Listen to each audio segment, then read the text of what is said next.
Did you know mental stress might show up as symptoms like eczema, hair loss, or even allergies slash sinus congestion? I didn't know that for many years, but let's dive into what that is.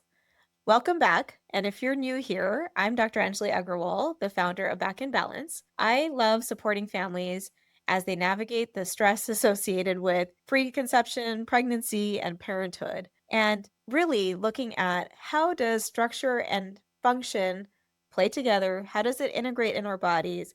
What does that look like from a symptom perspective, from a health journey perspective, and all the things in between so that you can really take ownership and take control of your health and wellness. So let's talk about mental stress. A lot of times when we think about the word stress, we immediately think about the mental and emotional stress aspect of it, right? Like we think of, oh, I just have to meet this deadline at work or I have this family situation happening and that's causing me stress.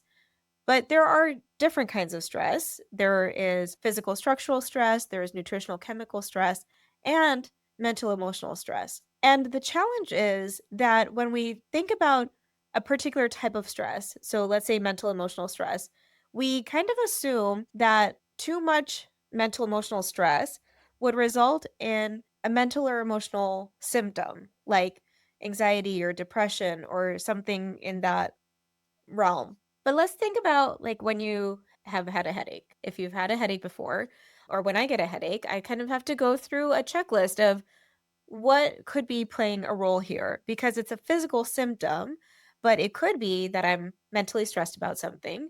It could be that maybe I didn't drink enough water, so more of like a chemical nutritional stress. It could be that I maybe didn't have a great bowel movement, again, more chemical nutritional stress. It could be that I was sitting in front of my laptop for too long in an awkward position, so physical structural stress. Or it could be that I didn't get enough movement in my body, so again, physical structural stress. Or maybe it's a combination of things. Maybe I didn't sleep great or whatever that might look like. But the point is that for a physical symptom, there could be many reasons behind it. And so I have to kind of go through that checklist.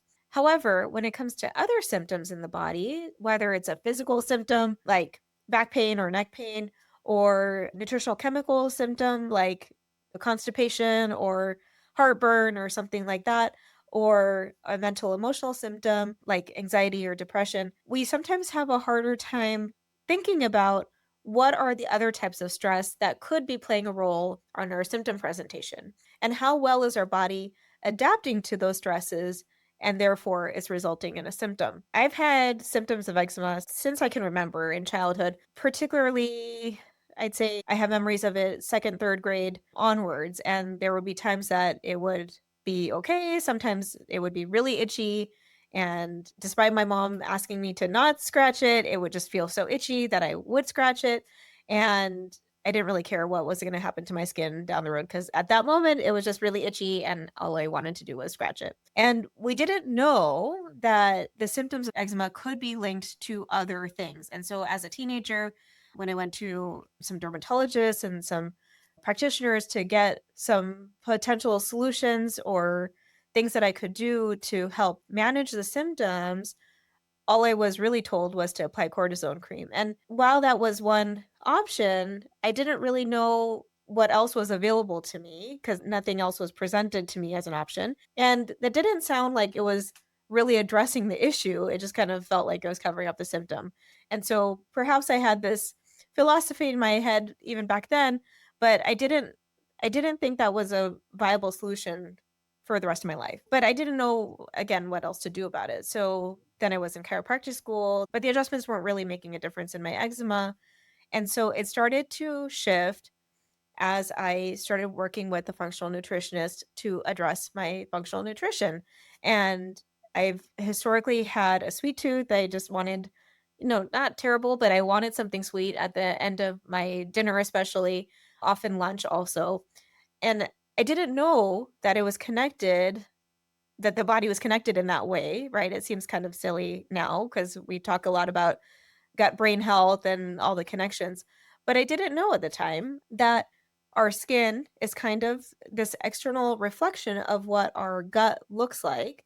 And so I was having external symptoms of eczema, but that was also an indication that my gut was inflamed in a couple of different ways.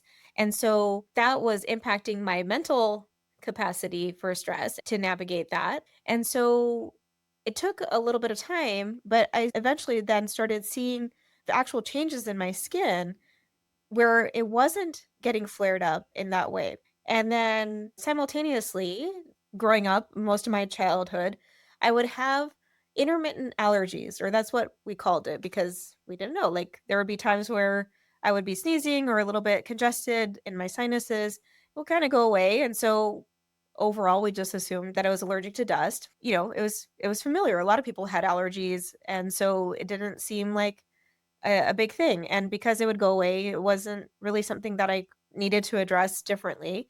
But then fast forward a number of years to actually just a couple years ago, and ironically, I was preparing to record some modules on stress management, and it was one of my first recordings, and so I was getting mentally stressed about making sure I was presenting all the things I wanted to convey and all the things. And I developed sinus congestion that didn't go away like it typically would. And this lasted 3 months, which I had never experienced sinus congestion for months on end. So we did all the testing. It wasn't a cold or flu or COVID or anything like that.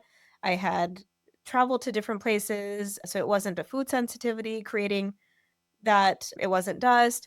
And so we were kind of, you know, getting curious and exploring this because I was also feeling congested. I didn't want to record these videos while I'm congested. And so the timeline kept getting shifted out for actually recording.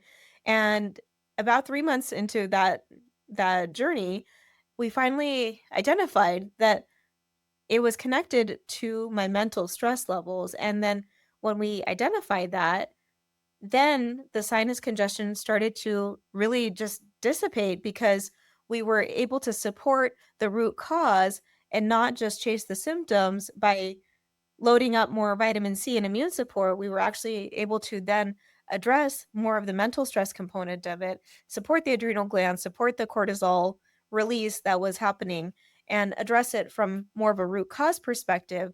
So now, whenever I get symptoms of sinus congestion or allergies, as I had called it, now I know to do a quick self assessment to say, okay, is this a cold, first of all? Like, is it something that I need to address a little bit differently with immune support?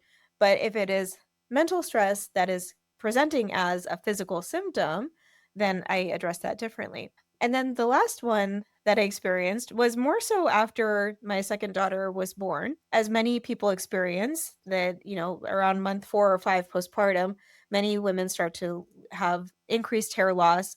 So all the great hair that was there during pregnancy starts to shed in month 4 or 5. And it took me by surprise the first pregnancy because I didn't anticipate how much hair loss there could be with the pregnancy. And so then we knew how to support the body a little bit differently.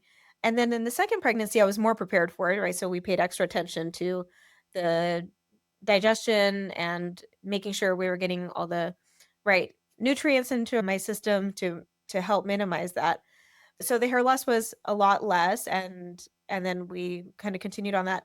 And then it was about, I want to say, 2.5 years after my younger daughter was born. So you can still be in the postpartum phase, but I had gone through the initial phases of hair loss. And then about 2.5 years after she was born, I started noticing more hair loss. And I was like, what is happening here? Because, this doesn't feel quite postpartum related. This doesn't like what's going on.